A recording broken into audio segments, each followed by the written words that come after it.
Izstāžu kompleksā Ķīpsala šonedēļ pulcējās dārzkopības, lauksaimniecības un mežkopības entuziasti.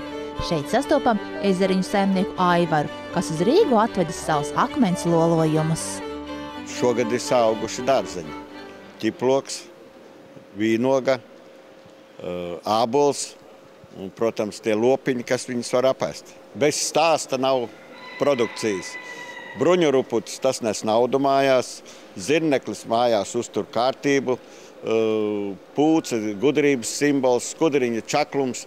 Mēs katram varam, tur man veikaliņā pie katra dzīvnieka ir meitenes pielikuši kaut kādu stāstu. Viņš ir, protams, garāks, es te tā ātri nosaucu tās pašas galvenās īpašības. Idejas nāk no tā paša augstākā un caur mūzām. Ja nav mūza, tad nav ideja.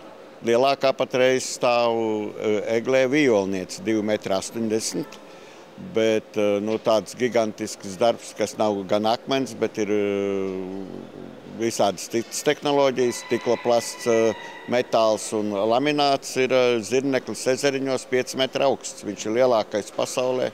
Mūsu tie lielie darbi, tie jau braukā tagad pa visu pasauli. Šobrīd patreiz gatavoja cūku uz Barcelonu. Arī tā kā viens darbs taisās braukt uz Šveici.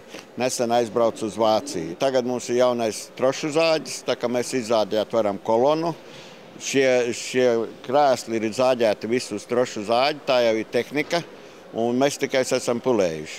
Tā kā tagad mūsu lozungs skan tāds: atved savu akmeni, mēs viņu sazāģēsim.